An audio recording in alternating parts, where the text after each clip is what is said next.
నమ్మకం అమ్మ లాంటిది. మా మీద మీ నమ్మకం మిమ్మల్ని తప్పకుండా అమ్మని చేస్తుంది.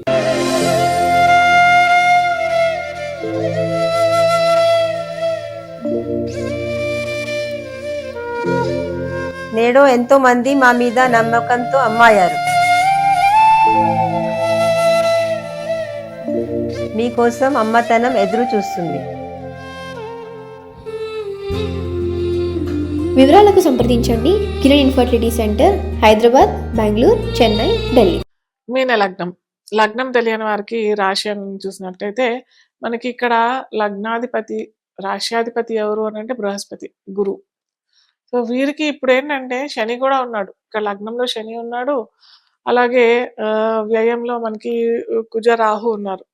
సో వీరికి విపరీతమైన ఖర్చులు పెరిగే అవకాశాలు, అనవసరంగా మేము అది కొంటాం ఇది కొంటాం అనే సందర్భాలు కూడా చాలా ఉంటాయి. కాబట్టి ఆచితూచి మేము కొనగలుగుతాము, మాకు శక్తి ఉంది అని అంటే ఓకే, కానీ అనవసరమైనగా కొనుగోలు చేసి తర్వాత ఇబ్బందులు పడే సందర్భాల్లో ఇరక్కుండా ఉండడానికి మీరు జాగ్రత్తగా ఉండండి. ఎందుకంటే ఈ 38 రోజులు చాలా విపరీతమైన ఆశ కలుగుతుంది. ఇది కొనేద్దాము, అది తీసేసుకుందాము, ఇది చేసేసుకుందాము, తర్వాత మళ్ళీ ఇవి ఎందుకు మనకు అనవసరంగా మనకి అవి ఉపయోగంలో కూడా రాకుండా ఉండే సందర్భాలు చాలా ఉంటాయి. కాబట్టి మీరు ఆచితూచి చేసుకుంటేనే మంచిది. అలాగే కుటుంబాల్లో కలహాలు వచ్చే అవకాశాలు చాలా ఉంటాయి. కాబట్టి జాగ్రత్తగా మీరు వ్యవహరిస్తేనే చాలా మంచిది. అలాగే లగ్నంలో శని కూడా ఉన్నాడు కాబట్టి ఆరోగ్యరీత్యా కూడా తగు జాగ్రత్తలు వహించాలి ఖచ్చితంగా. అలాగే విదేశీయానం చేయాలి, విదేశీ అవకాశాలు రావట్లేదు అని అనుకునే వారికి మాత్రం ఇది సరైన అవకాశం, సరైన సమయం అనే చెప్పొచ్చు. ఎందుకంటే ఇక్కడ కుజుడు ఉన్నాడు, రాహు ఉన్నాడు. రాహు వ్యయంలోనే ఉన్నాడు కాబట్టి, అలాగే వ్యయాధిపతి అనే శని కూడా లగ్నంలోనే ఉన్నాడు కాబట్టి వీరికి అవకాశాలు వచ్చే సందర్భాలు చాలా ఉంటాయి. కాబట్టి ఈ సమయాన్ని తగు జాగ్రత్తగా మీరు అది యూజ్ చేసుకుంటే మాత్రం మంచి రిజల్ట్స్ వస్తాయి. సో దాంతోపాటు మీరు చేసుకోవాల్సిన ముఖ్యమైనవి ఏంటంటే, ముఖ్యంగా టీచర్స్ జాగ్రత్తగా ఉండాలి, ఆరోగ్యం విషయంలో చాలా జాగ్రత్త. ఉద్యోగస్తులైనా వ్యాపారస్తులైనా కానీ మీకు విపరీతమైన ఖర్చులు పెరిగే సందర్భాలు చాలా ఉంటాయి. కాబట్టి ఖర్చుల విషయంలోనూ డబ్బులు అనవసరంగా ఎవరికి అయితే ఇవ్వకండి ఈ 38 రోజులు అని చెప్తున్నాను. ఎందుకంటే వారు తీసుకున్నారంటే తిరిగి వచ్చే సందర్భాలు మాత్రం తక్కువే అని చెప్పచ్చు. సో ఇది చాలా ఇంపార్టెంట్. అలాగే మీడియా రంగంలోనూ, అటు కమ్యూనికేషన్, మార్కెటింగ్, రైతులు కూడా విపరీతమైన ఖర్చులు పెరిగే సందర్భాలు ఉంటాయి. కాబట్టి మీరు ఎక్కువగా ఆరాధించేది ఏంటంటే సుబ్రహ్మణ్య స్వామి ఆరాధన చేసుకోవడం చాలా మంచిది. దత్తాత్రేయ ఆరాధన చేసుకోవడం, అలాగే చామంతులు గురువారం ఎవరికన్నా దానం చేసుకుంటే చాలా ఉత్తమమైన ఫలితాలు వస్తాయి. అందరికీ నమస్కారం. ఈరోజు మనము కుజ రాహుల కలయిక గురించి, అది మనకి ఈ ఫిబ్రవరి 23వ తారీఖు కుజుడు రాహు కలయిక కుంభరాశిలో కలుగుతోంది. సో కుజుడు రాహుని కలుస్తున్నాడు కుంభరాశిలో 23వ తారీఖు. సో 23వ తారీఖు నుంచి ఏప్రిల్ 2వ తారీఖు వరకు మనకి కుజుడు ఈ రాహుతో పాటు ఉంటాడనమాట. సో ఒకానొక స్టేజ్లో చాలా దగ్గర కంజంక్షన్ అంటే కలయిక కూడా ఉంటుంది. అది కూడా మనం డిస్కస్ చేద్దాం. అయితే ఇప్పుడు మనకి ఈ కుజ రాహుల కలయిక వివిధ రాశుల వారికి ఎలా ఉంటుంది అది కూడా డిస్కస్ చేద్దాం. అయితే ముందర మనము ఈ కుజుడు అంటే ఏంటి, రాహు అంటే ఏంటి, వారి కారకత్వాలు ఏంటి, వారి వలన ఏమన్నా భయంకరమైన ఉపద్రవాలు ఏమన్నా వస్తాయా, లేదా వచ్చిన ఎలాంటి మనము పరిహారాలు చేసుకోవచ్చు అన్నది ఈరోజు మనం తెలుసుకుందాం. ముందర కుజుడు గురించి తెలుసుకున్నట్టయితే, కుజుడు అంటే ఏంటి యాక్చువల్గా? కుజుడు మేషరాశికి అధిపతి, మేషరాశి కాదనుకుంటే మేష లగ్నానికి, అలాగే వృశ్చిక లగ్నానికి అధిపతి. కుజుడు అంటే కుజుడు భూపుత్రుడు, అలాగే అంగారకుడు అని కూడా అంటాం మనం. సో ఈ కుజుడుకి ఎరుపుకి కారకం, కుజుడు భూములకి కారకం, కుజుడు సహనానికి, ఓపిక అంటే వారు మన జాతక చక్రంలో కుజుడు కనుక చాలా మంచిగా ఉన్నాడు అనంటే, మంచిగా ఉన్నాడు అంటే తన రాశిలో అంటే మనం ఇప్పుడు చెప్పుకున్నాం గదా! మేష రాశికి అధిపతి, అలాగే వృశ్చిక రాశికి అధిపతి, అలాగే మకర రాశిలో అతను ఉచ్చ పొందుతాడు కుజుడు. సో, ఈ రాశుల్లో ఉన్నట్టయితే మంచి సామర్థ్యత్వం, సాహసం, ఏమంటారు, ఓహ్, వాలర్ ఇవన్నీ ఉంటాయి గదా! బాహుబలి అని అంటాం గదా! సో, అలాంటి కరేజు ఉంటది. అలాగే సహనం గూడా కోల్పోరు.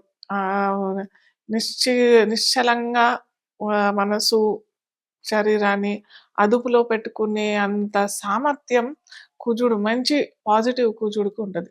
అలాగే కుజుడు కనుక ఇప్పుడు కుజ రాహు కనెక్షన్ అన్నాం గదా! అది కూడా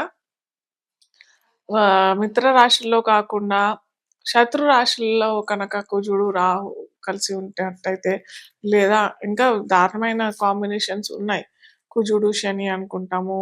లేదా కుజుడు, కేతు కూడా ఓకే. స్పిరిచ్యువల్ అక్కడ కూడా కుజుడు ఏ రాశిలో ఉన్నాడు, దాన్ని బట్టే కుజుడు మనకి ఫలితాలిస్తాడు. సో, ఇలాగా కుజుడు కనుక శత్రు రాశుల్లో ఉన్నట్టయితే విరుద్ధమైన ఫలితాలు అంటే అతి కోపం, అతిగా దృక్తత, బీపీ రైజ్ అయిపోవడము. ప్లస్ ఏమంటారు, ఎవరినన్నా చంపేంత కోపం గూడా వాళ్ళకొచ్చేస్తది. సో, అది ఎప్పుడైతే ఆ కుజుడు కనుక వేరే విరుద్ధమైన లేదా శత్రువులతో శత్రు రాశిలో కనుక ఉంటే మటుకు ఖచ్చితంగా ఇలాంటి ఫలితాలే వస్తాయి. రాహుని మనం చూసినట్టయితే రాహు ఏంటి యాక్చువల్‌గా ఇక్కడ రాహు ఛాయాగ్రహం. అవునా? సో, ఛాయాగ్రహము ప్లస్ ఏంటంటే మనకి అందరికీ తెలిసిన కథనే ఇది. ఆహ్, మనకి సముద్ర మంథనం చేసినప్పుడు విష్ణువు దేవదానవులకి అమృతము డిస్ట్రిబ్యూట్ చేసేటప్పుడు ఫస్ట్ దేవతలకి అమృతం ఇస్తాము అని అనుకునే టైంకి ఒక రాక్షసుడు కూడా అందులో దేవుళ్ళ సమూహంలో కూర్చుని పోయి అమృతం తాగుతామని చెప్పేసి ఒక చిన్న బిందు కూడా పడినట్టే అదే సమయంలో తెలుసుకుంటాడు రాక్షసుడు అని చెప్పేసి. సో, అదే టైంలో విష్ణువు ఖండించడం జరుగుతుంది. అదే తలేమో రాహు అవుతాడు, తోకేమో కేతు అయిపోతది. సో, ఇలాగా ఏంటంటే ఇక్కడ ఈ కథ ద్వారా మనకు తెలిసిందేంటంటే ద్రోహం చేయడం. ద్రోహం చేయడము, సెల్ఫిష్‌నెస్, దురాశ కదా! దురాశ. యాక్చువల్‌గా చెప్పాడు కదా! విష్ణువు మీకు కూడా ఇస్తానని చెప్పి. కాస్త ఓపిక లేకుండా ప్రవర్తించడం. ఇలాంటి కారకత్వాలు ఉన్న గ్రహం ఏంటంటే ఛాయాగ్రహం రాహు. అలాగే రాహు కనుక పీడించాడు అనంటే శత్రు గ్రహాలను పీడించాడంటే చాలా దారుణంగా ఉండిపోతది. దురాశ, దుఃఖానికి ఇవన్నిటికి ఏమంటారు, సెల్ఫిష్‌నెస్ ఇంతకుముందు చెప్పుకున్నాం గదా! చీటింగ్ ఇలాంటి వాటికి అంటే మనము నెగెటివ్ యాస్పెక్ట్ చూసినట్టయితే ఇలాంటి కారకత్వాలన్నీ మనకి రాహులో కనిపిస్తాయి. కానీ రాహు మొత్తం చెడేనా అనంటే కాదు. ఇప్పటి పరిస్థితిలో ఏంటంటే విదేశీయానానికి కారకం ఎవరు అనంటే ఏ గ్రహం ఇస్తాడు మనకు అనంటే మటుకు రాహువే. అలాగే మనకి ఈరోజు మనం అంతా యూట్యూబ్‌లో చూస్తున్నాము, ఛానల్స్‌లో చూస్తున్నాము. సినిమా అనేది ఇలాంటి కెమెరాకి సంబంధించింది అన్ని తత్వం దేనికి అనంటే రాహు వస్తాడు. సపోజ్ రాహువే లేదు అనంటే మనకిక్కడ ఇవన్నీ లేనే లేదు. కమ్యూనికేషనే లేదు. త్రూ మీడియా కమ్యూనికేషనే లేదు. సో, రాహు ఇలాంటి వాటికి ఖచ్చితంగా అది కూడా తన మిత్ర రాశుల్లో మనం పోను అన్నీ తెలుసుకుందాం. మిత్ర రాశులేంటో, శత్రు రాశులేంటో ఎవరికన్నా. సో, ఇలాంటియన్నీ తెలుసుకుందాం. సో, ఎప్పుడైతే రాహు శత్రు రాశిలో ఉన్నట్టయితే ఖచ్చితంగా విరుద్ధమైన స్వభావాలు, విరుద్ధమైన రిజల్ట్సే ఇస్తాడు. కానీ మనం తెలుసుకోవాల్సిందేంటంటే ఎప్పుడైనా కుజుడు ఇక్కడ కత్తికి కూడా అని అంటాం. ఎప్పుడైతే కుజుడు కత్తికి అని అన్నప్పుడైతే ఇప్పుడు కత్తి మనము కిచెన్‌లో గూడా వాడతాం. కట్ చేసడానికి. ఏంటి వంటశాలలో కూరగాయలు తరగడానికి యూజ్ చేస్తాము. అలాగే కత్తి సర్జరీస్, ఆపరేషన్స్ చేయటానికి కూడా వాడతాం. అలాగే పీకలు కోయటానికి కూడా కత్తే వాడతాం. సో, ఇక్కడ ఏంటి కుజుడు అనంటే మనం ఏ విధంగా మనం తీసుకుంటున్నాము ఆ కారకత్వాలు అది ఇంపార్టెంట్. అలాగే రాహు కూడా చెప్పాం గదా! ఇప్పుడు. సో, రాహు వ్యాపకానికి గూడా కారకం. ఎప్పుడైతే ఈ కుజుడు, రాహు కనుక విరుద్ధమైన మనం చెప్పుకున్న ఈ కొన్ని ఉంటాయన్నాను గదా! ఆ రాశులలో కనుక వీరిద్దరు కలయిక పడినట్టయితే మన జన్మ జాతకంలో చెప్తున్నా నేను. ఇక్కడ ఏదో కుంభరాశి గురించి చెప్పట్లేదు. వీటి గురించి ఇంట్రడక్షన్ చెప్పిన తర్వాత ఒక్కొక్క రాశులు చెప్తామని చెప్పి నేను ఇవన్నీ చెప్తా ఉన్నాను. సో, ఎప్పుడైతే ఈ కుజుడు, రాహు కాంబినేషన్ మన జాతక చక్రంలో కూడా విరుద్ధమైన రాశుల్లో, అలాగే విరుద్ధమైన లగ్నాలకి కనుక ఈ కాంబినేషన్ వచ్చినట్టయితే ఖచ్చితంగా ఇది విపరీతమైన ఫలితాలే ఇస్తాయి. మనము దేశగోచారం కనుక చూసినట్టయితే కూడా ఇవేంటంటే కుజ రాహు కనెక్షను ఇది మంచిగైతే మంచి దేశాలు పోట్లాటకు కూడా సిద్ధంగా అయ్యే దుస్థితి ఏర్పాటయ్యే అవకాశం మనకి ఫిబ్రవరి 23 నుంచి ఏప్రిల్ 2వ తారీఖు వరకు ఖచ్చితంగా ఉంటాయి. అలాగే రాహు కూడా ఉన్నాడు గదా! కుజుడు ఆ దేశాలకి మనం దేశగోచారం యేసుకున్నప్పుడు లగ్నాలు కూడా యేసుకుంటాం. ఆ దేశ లగ్నాలకి కనుక విరుద్ధమైన గ్రహాలు అయినట్టయితే ఖచ్చితంగా విపరీత ధోరణికే దారితీస్తాయి. కాదంటే వాళ్ళు మిత్ర లగ్నాలు కనుక ఆ దేశానికి అయినట్టయితే ఖచ్చితంగా ఏమవుతదంటే అనుకుంటారు. ఏదో చేసేస్తాము. ఏదో ఆ దేశం మీద దాడి, ఈ దేశం మీద దాడి చేద్దామని ఇప్పుడు కూడా కొన్ని జరుగుతున్నాయి గదా! సో, అలా అనుకుంటారు కానీ అవి ప్రాక్టికల్‌గా అవ్వవు. సో, ఇది డిఫరెన్స్ అవుతదనమాట. ఏమంటారు శత్రు రాశులకి, శత్రు లగ్నాలకి, మిత్ర రాశులకి. ఇలా ఉంటుందనమాట. సో, కుజుడు, రాహు కలయిక ఇలా ఇన్ జనరల్‌గా చెప్తున్నాను. ఇది చాలా చాలా డీప్ సబ్జెక్టు.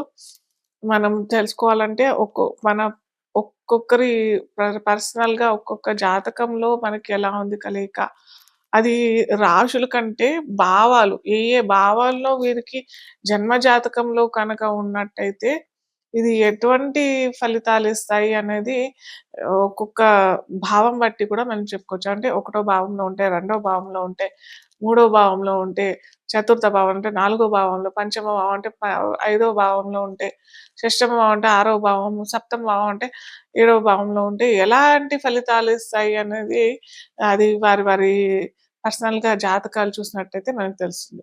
సో, ఇప్పుడు మనము మేష లగ్నం వారికి ఎలా ఉంటది మనము చూద్దాం.